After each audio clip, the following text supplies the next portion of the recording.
What is up, you guys? Teller checking in for the recap of UFC 293. I would have liked to got this video out to you much earlier, but for those of you guys that follow me on Instagram, you guys saw I was on a little bit of a vacation for the fights. Got a nice little Airbnb together and whatnot. Had a blast for the fights. And if you guys didn't already know, it was another profitable event for me. We hit 3 of my 4 official plays. We picked 10 out of 12 fights correctly. We did great there. We had an underdog pick as well, which we cashed in on. We'll talk about that. And you guys know I was pulling for Sean Strickland. Let's cut to the chase here. I mean, I made that very clearly.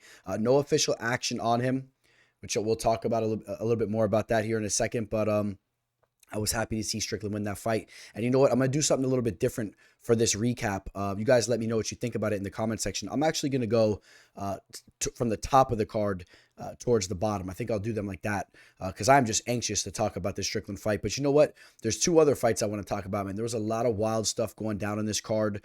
And let's talk about Sean Strickland and Izzy kicking this card off, man. Listen, Sean Strickland shocks the world. I mean, this is a fight that is comparable to Ronda Rousey versus Holly Holm, Matt Serra versus GSP at the time. I mean, this was a major upset. Sean Strickland was closing in on some books right around a plus 540. He was a huge underdog. Izzy was as high as a minus 770 favorite. Okay, he was a huge favorite. And I'm not going to sit here and tell you guys I said, oh, Sean Strickland was going to go out here and win this fight. I definitely thought Izzy was going to win this fight. But one thing I definitely did as well, you can check the receipts on my Instagram or run the tape back of how I predicted this fight.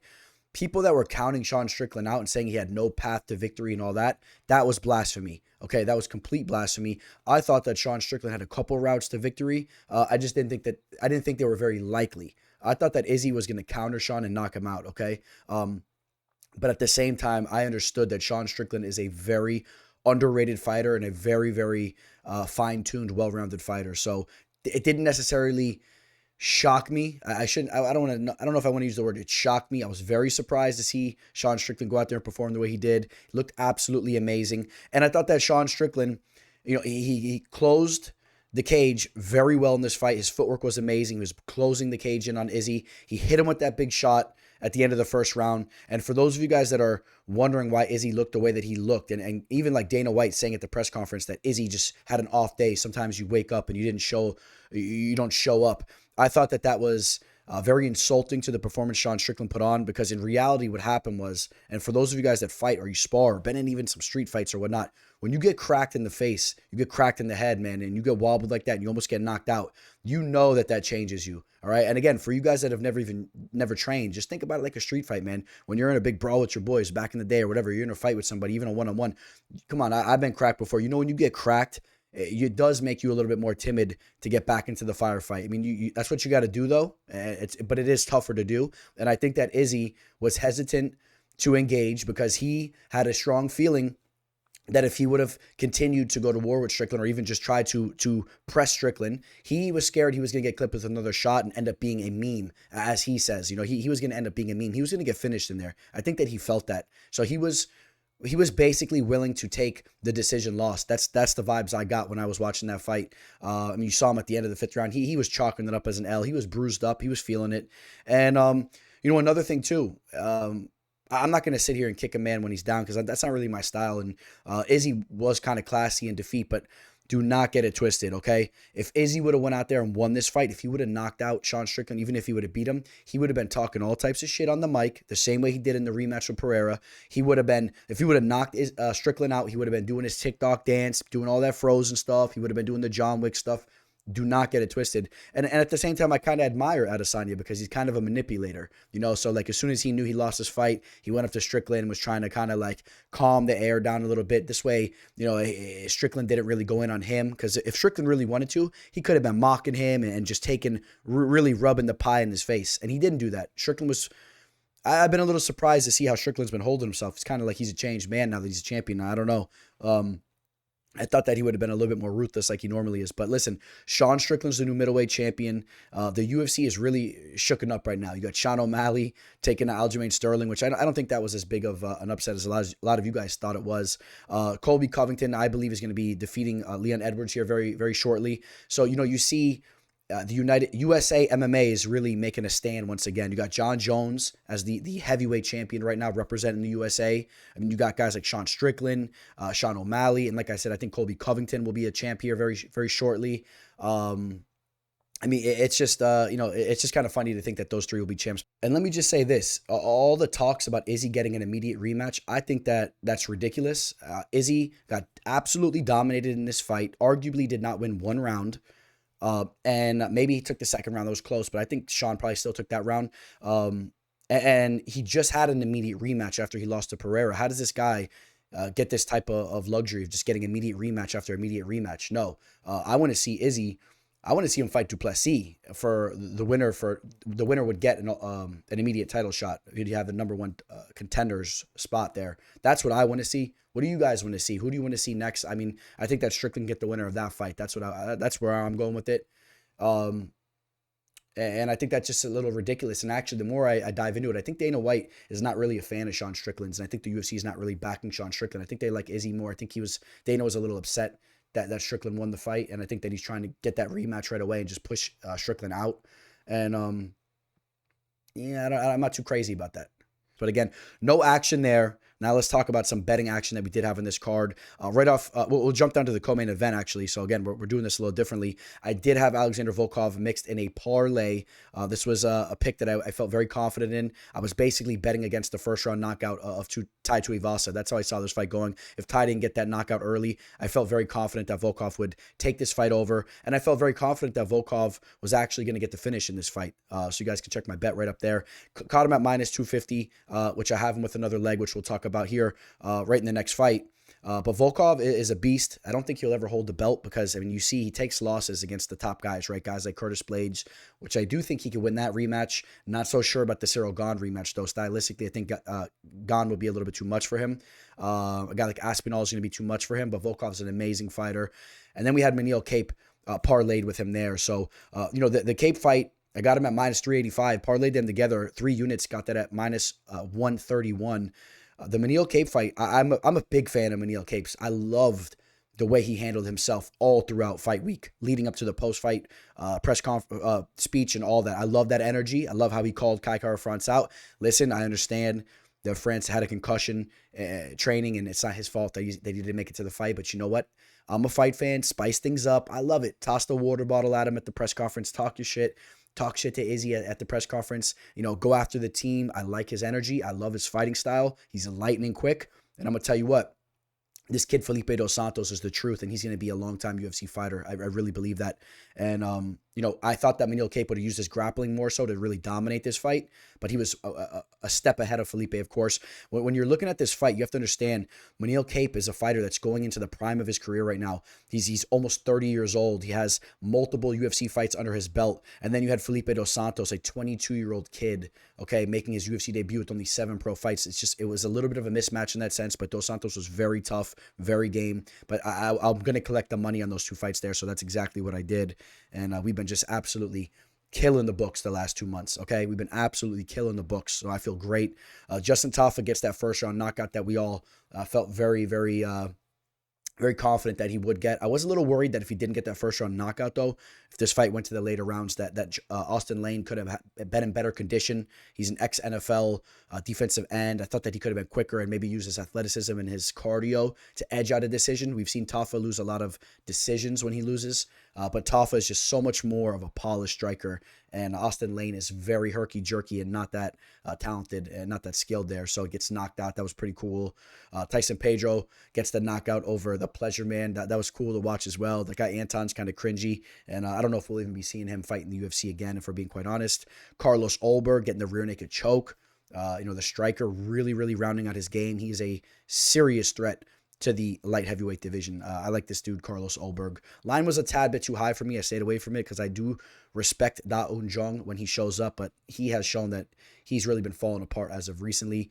How about this underdog play that I hit on? Plus 175 through 1 unit on Chippy Mariscal. A lot of people were kind of hating on that pick that I gave to you guys over Jack Jenkins. Listen, Jack Jenkins throws some heavy, nasty leg kicks, but I am not completely sold on his overall game. We saw it in the Jamal Emmers fight. He lacks a little bit with his takedown defense, even though he looked like he sharpened that up in this fight. the judo throw ends up, injuring his arm there. And people don't want to give Mariscal credit, but understand in the second round, Mariscal was starting to pick things up a little bit. But you're not going to give credit to a judoki black belt who threw a beautiful kind of judo throw. They were both fighting for position there, and he threw Jack Jenkins on his arm and injured him. You better give him credit for that move there, man. That's part of the fighter's skill set that caused that fight to end. So I understand some people want to say it's a little fluky or whatnot, but no, Chupe was starting to pick it up in the second round as well. And I'm not saying that he was out there dominating the fight, but I liked what I was seeing from him in the second round. He lost the first round. But listen, plus 175 odds. I liked it, and I think that Chupe is a fighter that's very well-rounded, and he'll be hanging around in the featherweight division possibly for a little bit. He's a good fighter. You take a look at his losses; they're all against high-level competition. And Jack Jenkins is a good fighter as well. He's going to continue to round his game out. He's a stud athlete, heavy leg kicks. He's very physically strong, and just needs to work on his head movement and continue to work on his wrestling and takedown defense. He's a good fighter. Jamie Malarkey edges out John McDessie. How did you guys have that fight going? I thought it was very close. I hear some people arguing McDessie should have won that fight. What do you guys think about that? I thought that was a close one. Nasrat Haqparast takes out Landon Quinones. This was also a fight I almost dabbled with mixing in a parlay. Just the difference in level of experience. It was either the Nasrat leg or the Manil Cape leg there. So I ended up going with Manil there. But Nasrat, this is a fighter that although only a year older than Landon, just has so much more experience, right? Almost double the amount of pro experience. He's been fighting in the UFC for a long time. Landon was coming off that mental error that he made on the Ultimate Fighter show. And he's a dangerous striker, though. Landon was tough, and I think that he may be around, a little bit longer in the UFC. We'll see where he goes. He has some potential, is what I'm trying to say. We had Charles Ratke defeating Mike Blood Diamond. Let's go with Blood Diamond there. Mike Mathetha. Charles, not really overwhelmed with his debut. Not that impressed with the performance there. I think that Blood Diamond is a fighter that the UFC really hasn't done him any favors with the matchmaking. I'll say that much. They don't want to give him a striking matchup for whatever reason. They keep throwing him in there with these guys that are pushing the grappling. And, I didn't think that Charles really had that much success. I thought that he won 2 rounds, and obviously there was a point deduction. Blood Diamond was continuously kneeing him in the groin. It was kind of weird, but wasn't that impressed with Charles's performance. And I kind of like the energy that he brought in the mic after the fight. I like that kind of energy. I was a huge WWF fan growing up. I like that talk that shit. And you know what? He was throwing the F word around a little bit. I know some of you young bucks probably think that that's like a crazy word, man. But you have to understand, man, for people that grew up like me, grew up in the 90s, man, that was like literally the most minuscule little word that you could throw around, man. That was like a little sissy diss, man. That was like a nerd would say that word, right? If someone said that word, I mean, we were saying worse things than that. That was nothing. But somehow society has kind of pushed that word to be like completely ostracized, and you get canceled for saying that. I can't even say it on the mic probably right now. So whatever. I'm all with the movement of free speech, and I'm gonna keep it real with you guys. I'm more on the Joe Rogan. I like what Joe Rogan and all those guys over there, Kill Tony, are all pushing, man. I like freedom of speech. I think people should just relax a little bit. There's maybe words you guys could say about someone that represents me, and I wouldn't care at all, man. I'll laugh it up with you, and don't take everything so personal and so serious. And that word doesn't even really mean what they try to make it seem like what it means. It can mean. I don't want to dive into that anyway. I like him talking the crap to the crowd. I like that stuff. Gabriel Miranda pulls off the rear naked choke over Shane Young within seconds. And this was my one loss on the card. I had a 3-unit play on Shane Young. Got it at minus 165. I thought that Shane Young had an avenue to really take this fight over. This is a fighter that actually Shane Young has really, really good takedown defense. He's never been submitted. That was the first time he ever was submitted as a pro. And Gabriel Miranda is more of a jiu-jitsu player. I thought Shane Young could have kept that fight standing and got the better of the striking, and also would have had the crowd behind him. I thought that was going to be a victory there. That's why I went in on it. In retrospect, obviously, I should not have. And then we go to the biggest play that I had on the card, which was Kevin Jousset over Kiefer Crosby. I like this dude, Jousset. I really liked what I saw going into this fight. 4 units thrown at him. Minus 150 was the line I got at him. He was much bigger. I know that he was training with Team City Kickboxing and all those guys there. He's way more well-rounded than a lot of people realized. A lot of people thought he was just a kickboxer, but he has shown that his grappling's coming around. And Kiefer Crosby is a tough customer, but he tends to slow down as the fight goes. And you saw him even fading towards the end of the first round. He has kind of a track record of that, so we cashed very big on that Jousset.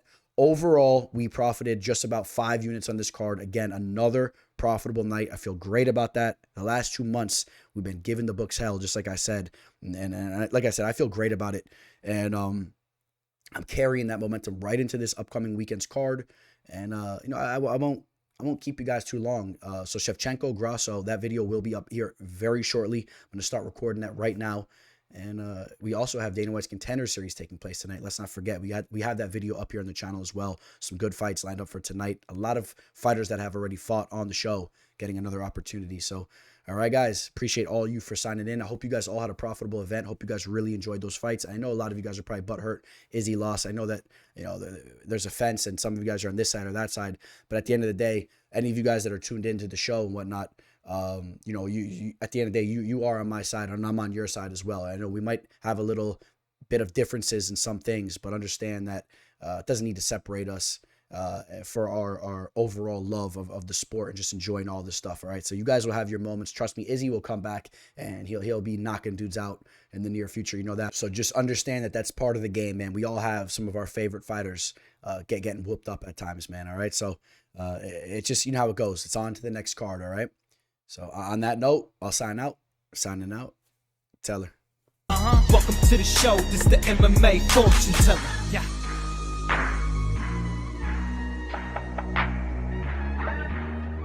The MMA fortune teller. The teller.